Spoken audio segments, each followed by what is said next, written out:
Yo, it's your boy Wiener Dog here today with another video. I wanted to share something real with you guys. Why is it that some people succeed while others stay stuck in the same spot even years later? Right? So I know there's a concept called you are the first five friends, right? You are who you surround yourself with, right? So 6 years ago, obviously, I was in a completely different spot than where I was today. I was super depressed. I was drowning in drugs, not alcohol, but like drugs. I was just super depressed. I wanted to kill myself, yada, yada, yada. I hit rock bottom, feeling so much emotional pain. And I decided that I can't keep living like this. Something has to change. Which made me realize, because I have been coaching one of my friends lately and how he can become his best version of himself and how he can leave his bad habits. And I realized, that now that I have more experience, now I'm more wise, that something I learned in sales literally applies in everything in life. Which is, what's the number one driver for human behavior for change? It is pain. Truth is, unless we feel so much pain or enough pain to decide that we're going to do something, we're not going to do anything about it. It's even to the point where we accustom ourselves to a pain and we numb ourselves to the pain until the pain is so big that we can't ignore it. Till it's so awful that we cannot, withstand it anymore. That is when we decide to change. And that could be buying something, that could be buying a course, that could be changing your life for the good, that could be in health, that could be in finances, that could be in whatever. And without realizing, when I hit rock bottom 6 years ago, I was in so much emotional pain that I decided to change. The pain of staying the same is greater than the pain of changing. That's the point you have to realize. Right? And I started small. Obviously, someone desperately hitting rock bottom, I desperately wanted to get out of rock bottom. And, looking back to myself, what would have told myself back then is that change is possible and being my best version was possible. Be patient and focus. And I really say, focus on the habits you want to implement in your life. How do you want to change your life? Really have an honest conversation with yourself in the mirror and ask yourself, what do I like, if there are things that you like, and what don't I like about myself? For me, that was me being introverted, being shy to talking to girls, having no money, basically being a victim in my life and depending on others for my own well-being and success. Once I shifted from that mentality and I became the owner of the captain of my boat, and I decided taking massive action towards changing the person who I was. In order to be, we have to do first. And we have to do a lot of times until we become the person we want to be. So, going back to my friend, what looks like an overnight success, people can look at me and be like, hey, this guy was an overnight success. Even though I don't consider myself successful, I do know that my peers around me, they look up to me because I am a model for them. Thank God, right? I'm a good model. Like, people look at me like, oh yeah, Jeff is so disciplined, he is so successful, he has a girl, he moved out of his parents' house, he's working out, he's healthy, he's practicing piano, every day. People don't see me practicing, working out, all the struggles, all the sacrifices. Really, you have to get to the point where you have to sacrifice the immediate gratification of things for the greater good. In this case, becoming the person you want to be. That could be exercising. Exercising is like the best example I can give, which is you have to delay not exercising and, not eating trash and sleeping. Delay the pleasure of, doom scrolling on Instagram all night long, and taking the active decision that I'm going to sacrifice Instagram for a better tomorrow. Essentially, that's what sacrificing is. Right? When I read so many books around success, I realized that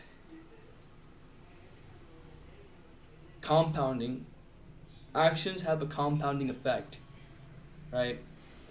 And some people can do cold turkey. I've done cold turkey, with drugs, with bad habits, with whatever in life that, was with me. But people underestimate taking one small action, a daily small action towards something that you want to be. For me, it was being introverted, so I was making more friends, going out of my comfort zone. Later, I realized that growth is outside of our comfort zone, and we must embrace fear, because at the other side of fear is what we want. Growth, success, a girlfriend, having more friends, having finances, whatever is at the other side of what we fear. 90% of the times. 10% of the times you're right to be fearful, right?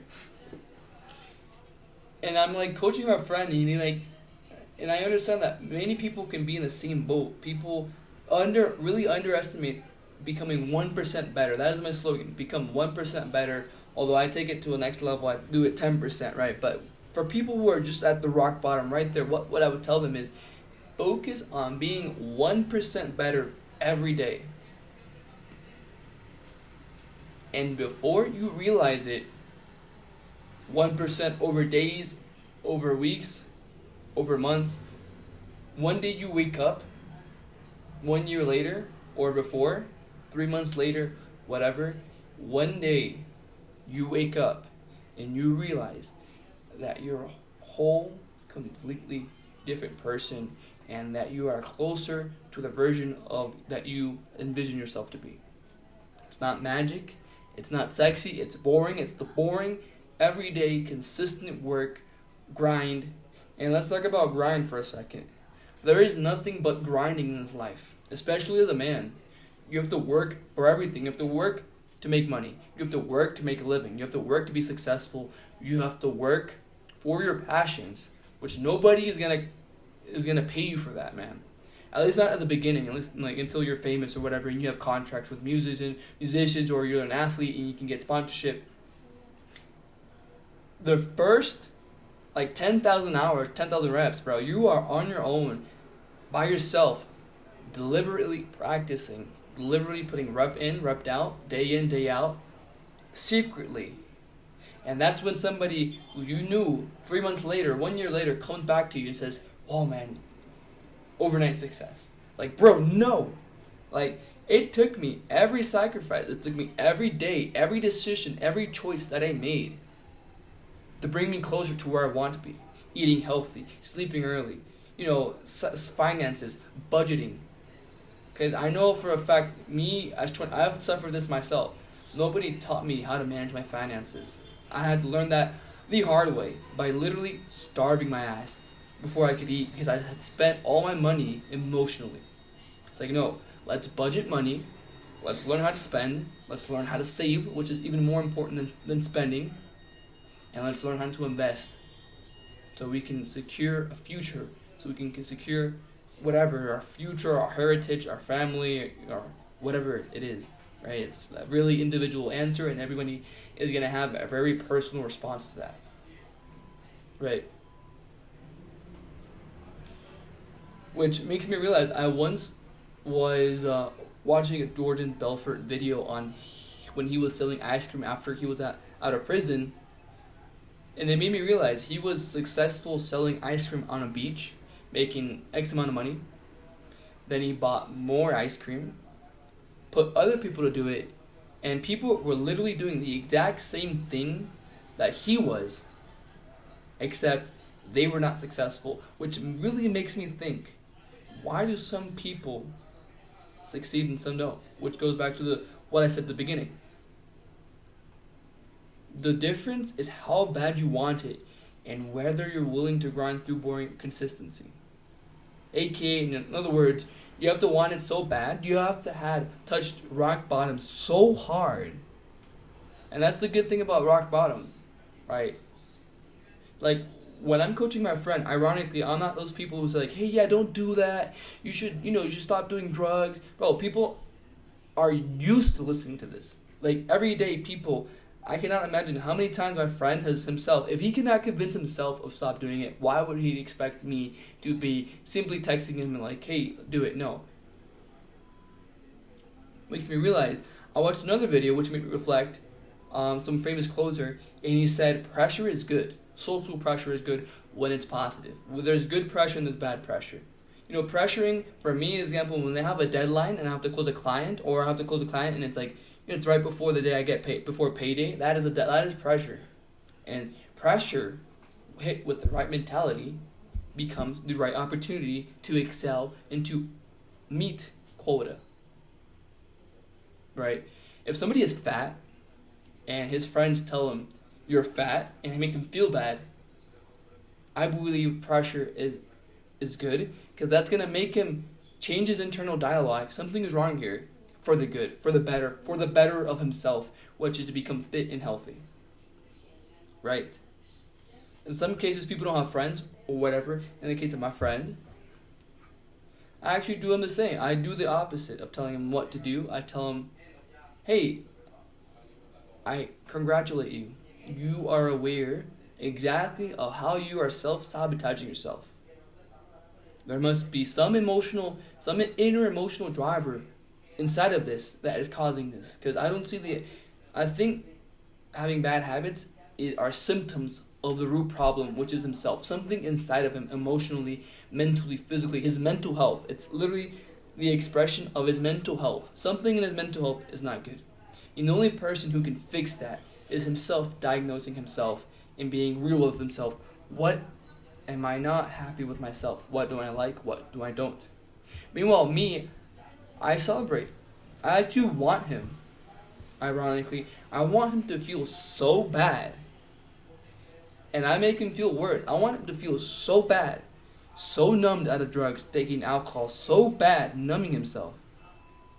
I want him to feel so freaking physically, emotionally bad that he actually made the decision, screw this, I'm going to be successful, I'm going to be rich, I'm going to be healthy, I'm going to be amazing. Then we go back to what I said earlier. It is probably contrary to what a lot of people do, but for some people, they just have to touch the stove to see it's hot. Some people need to touch the stove to see and feel that it is hot. Some people simply need to feel so bad about themselves, have to be touched rock bottom so hard that they decide, you know what, I am in so much physical pain, I am in so much emotional pain, I feel disappointed in myself so badly, I want to change. Same thing in sales. People have to be in some sort of pain in order to buy. The people who are in the most pain are the best buyers. Simple as that. And once somebody is in that turning point, then you can have an internal dialogue. You simply guide them, and you guide them with his own internal motivations to change. You cannot manipulate anybody to doing anything. And that's why people think, oh yeah, I feel so bad for you, you should stop smoking. Bro, not until he's at that point of making a decision for the better for himself, then I can start guiding him and challenging him to become better and to doing the right things. Until then, it is worthless. I know, because myself, I had to go through this myself, and I know how stupid you can be, but it's true. And it was only until I've reached so much pain that now people can see me, and I am so disciplined. I work out 6 days a week, and now compounding effect, I'm starting to work out twice a day, and I learned how to budget my money, and I'm doing all these good things, and I'm able to have the motivation to do so. Well, first of all, I don't distract myself, but because I came from a turning point in my life where I decided that finally I would be successful. Being successful and being happy is a choice. And once you do that, everything else comes in place. So you stop doing drugs slowly, you stop doing everything, you start working out, you start eating, you start doing all the positive things, you surround yourself. Well, actually, you have to first say goodbye to all your old friends, and you kill your old self. You become empty once again, because vacuity. You become empty because you were full of your old self. You were full of all these habits, this persona, this old ego. You were full of all these things that were attached to your past that were making you make those bad decisions. You kill that. That dies, and it hurts Obviously, when we are attached to ourselves, to our ego, to our personality, to what we think who we are. We are attached to all of the things. And once our concept of reality, to what we thought was true, breaks, when our beliefs breaks, our core values break, it hurts bad. And this is where people numb themselves with more pain, numb themselves with drugs. No, you gotta accept that pain, and then slowly but surely, you will start making the right decision. And then 1 year later, 2 years later, boom. Jeff here, in a better spot. Feel proud for myself, being able to provide. Being able to do whatever you want, but you are closer to the version who you want to be.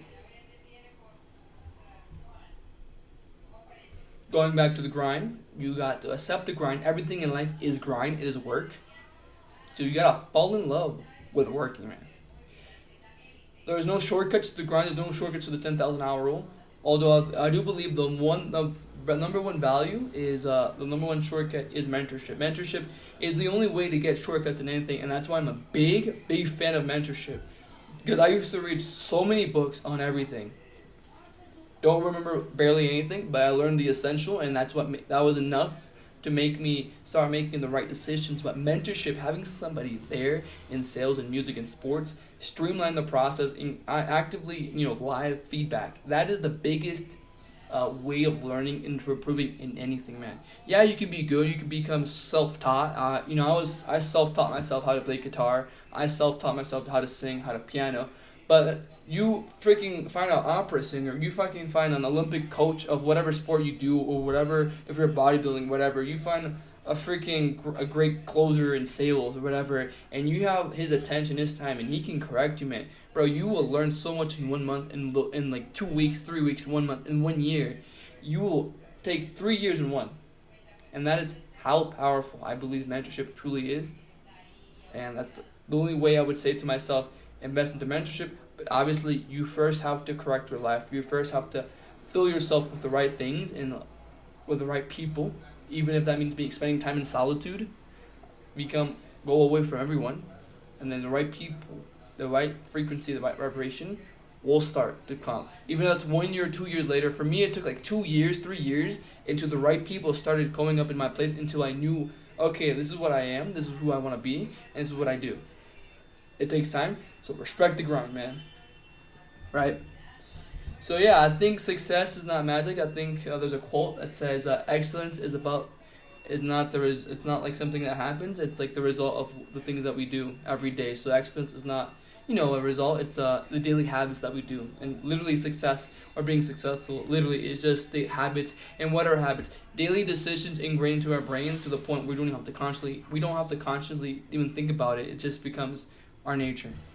Right? So success isn't magic. It's consistent, boring practice stacked over years.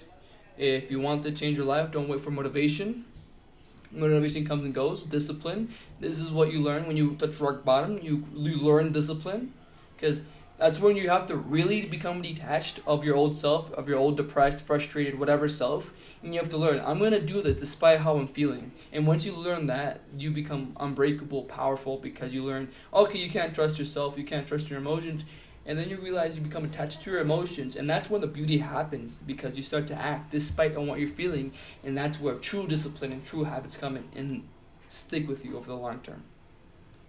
So, yeah, find your pain. Decide you've had enough. Start small today. This is your boy, Wiener Dog. Stay disciplined, stay consistent, and I'll see you at the top, man. God bless.